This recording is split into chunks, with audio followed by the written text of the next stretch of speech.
Diciembre de 1911. La Antártida, el lugar más hostil de la Tierra, se convierte en el escenario de una carrera histórica. Dos equipos se enfrentan al mismo abismo blanco con un solo objetivo: ser los primeros en clavar su bandera en el polo sur geográfico. Por un lado, el noruego Roald Amundsen. Por otro, el británico Robert Falcon Scott. Ambos enfrentan el mismo frío letal y el mismo terreno implacable. Aunque las condiciones externas son idénticas, sus estrategias para sobrevivir y ganar son polos opuestos. Scott basa su estrategia en la reacción. Si el clima es favorable, exige a su equipo el máximo esfuerzo. Si hay tormenta, se refugian y esperan a que pase. Su progreso depende completamente de las circunstancias externas. Amundsen, en cambio, impone una regla inquebrantable: la marcha de las 20 millas. Sin importar si hace sol o hay una tormenta feroz, avanzan exactamente esa distancia. Prioriza la consistencia sobre el heroísmo esporádico. El resultado es trágico.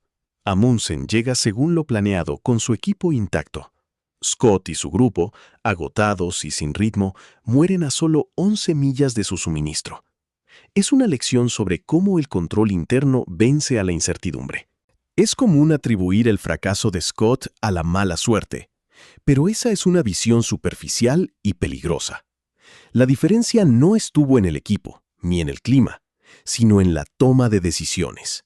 El verdadero campo de batalla no estaba en la nieve, sino en la mente de los líderes y en sus sistemas de gestión del esfuerzo. El error de Scott fue depender de factores externos. Su inconsistencia lo dejó a merced del caos, mientras que su objetivo final se desvanecía ante la falta de un sistema sólido. Amundsen demostró que el éxito requiere someter el caos a un orden interno estricto. El esfuerzo que transforma la realidad no es una ráfaga emocional, sino un ritmo constante y mecanizado. La motivación es volátil, pero la disciplina es constante. La verdadera contienda no es qué puedes hacer en un buen día, sino cuánto puedes mantener en el peor. Así se construye el efecto compuesto. Para entender la magnitud de esta diferencia, analicemos un estudio de Cunningham y Stanovich sobre el hábito de la lectura en la infancia y su impacto en el desarrollo cognitivo. Los datos revelan realidades impactantes. Un niño en el percentil 10, que evita los libros, apenas se expone a 8,000 palabras al año fuera del entorno escolar. Por el contrario, un lector ávido en el percentil 90, que mantiene su propia marcha diaria de esfuerzo, se expone a más de 1,800,000 palabras al año. Esto representa una diferencia de más de 200 veces. Lo que un niño evita leer durante todo un año, el otro lo devora en apenas 2 días. La brecha es abismal. A través de los años, este efecto compuesto multiplica violentamente cualquier pequeña diferencia inicial. La constancia no solo suma, crea ventajas exponenciales que definen tu futuro. A esta explosión matemática y cognitiva la llamamos el efecto Mateo. El término surge de una antigua parábola del Evangelio de Mateo, que dicta una realidad cruda. Al que tiene, se le dará más, pero al que no tiene, incluso lo poco que posee le será quitado. Stanovich aplicó este concepto sociológico a la mente humana. Su modelo explica cómo las pequeñas victorias iniciales pueden transformarse, con el tiempo, en verdaderos monopolios cognitivos. El mecanismo es simple. Un niño que aprende a decodificar sonidos rápidamente encuentra la lectura fluida y, por tanto, agradable.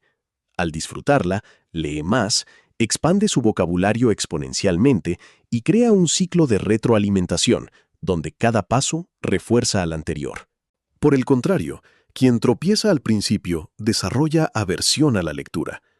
Para estos niños, la tarea se vuelve humillante y la brecha se bloquea. Estudios demuestran que casi el 90% de los lectores mantienen su categoría inicial durante años. Es una ley de acumulación, similar al interés compuesto. Sin embargo, debemos destruir un mito peligroso. La práctica hace al maestro. Esto es falso. Hacer lo mismo todos los días solo te vuelve más rápido en la mediocridad. El investigador McNamara reveló que la cantidad de repeticiones explica apenas una fracción mínima del éxito real. Esto sucede porque la repetición constante nos encierra en el piloto automático, como cuando aprendiste a escribir en un teclado. Al principio fue difícil, pero una vez dominada la técnica básica, te estancaste. Llevas años sin mejorar tu velocidad porque tu cerebro dejó de esforzarse. Los psicólogos Fitz y Posner descubrieron que la adquisición de cualquier habilidad sigue 3 fases inalterables. Primero, la fase cognitiva, donde intelectualizas la técnica. Luego, la fase asociativa, donde unes los movimientos. Pero es en la tercera fase donde reside el mayor peligro. La tercera fase es la autónoma, también conocida como la meseta OK. Aquí, el cerebro busca ahorrar energía y tú te vuelves lo suficientemente bueno. Tu mente se apaga y el progreso se detiene por completo. Aquí radica la paradoja. La automatización es necesaria para la vida diaria, pero es el enemigo mortal de la excelencia. Si no buscas activamente corregir errores o desafiar tus límites, no hay efecto Mateo, solo fosilización. El esfuerzo debe implicar tensión cognitiva. Pero, ¿qué ocurre físicamente cuando nos esforzamos fuera de nuestra zona de confort?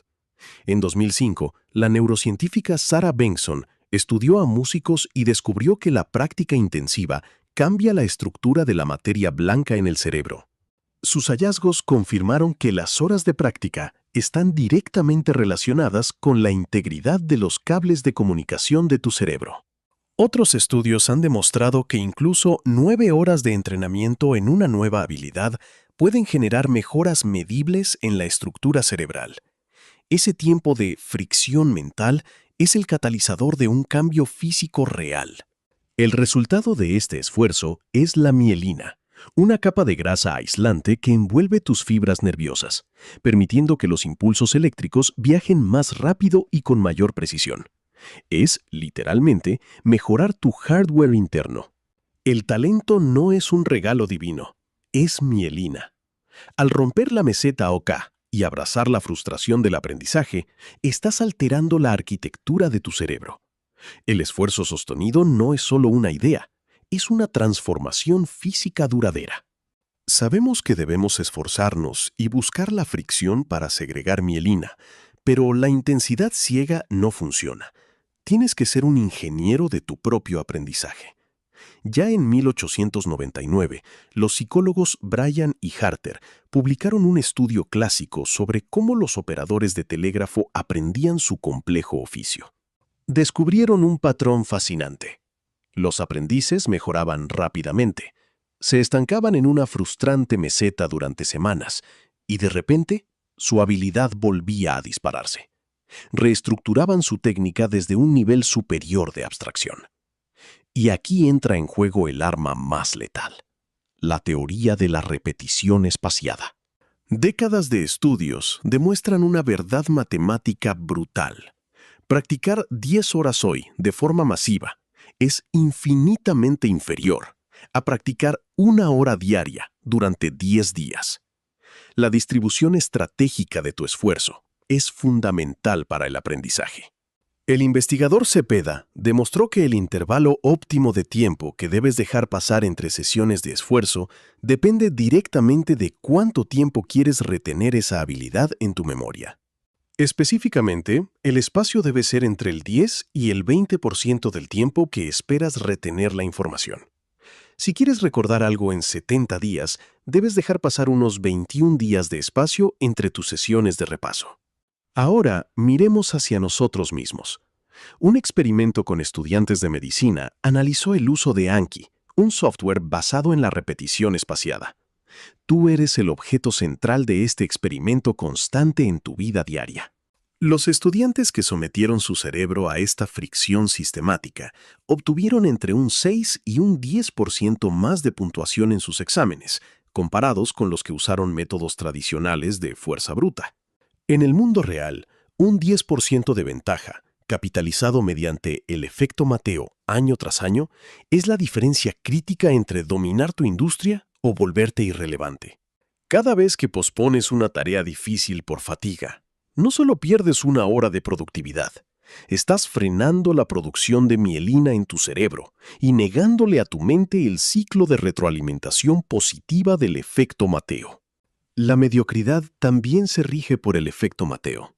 El que fracasa y se rinde pierde confianza y el hábito del rigor. Esa decisión que tomaste hoy frente a tu computadora no es un incidente aislado, es un multiplicador negativo en tu curva de crecimiento. Para que tu esfuerzo genere un interés compuesto real, necesitas 3 elementos innegociables.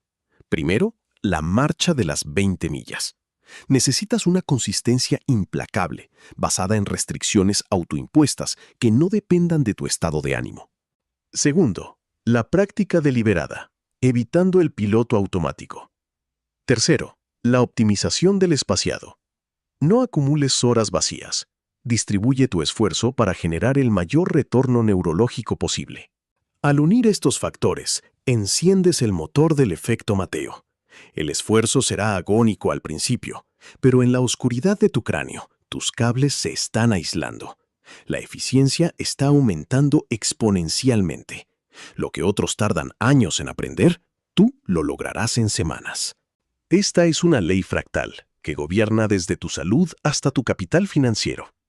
Robert Falcon Scott murió esperando que el mundo se adaptara a él, mientras que Roald Amundsen conquistó la historia adaptándose a una disciplina interna innegociable. La maquinaria del interés compuesto está funcionando en tu vida en este preciso segundo. La pregunta es, ¿cuál es tu propia marcha de 20 millas? Y lo más importante, ¿estás dispuesto a caminarla hoy, incluso si hay una tormenta allá afuera?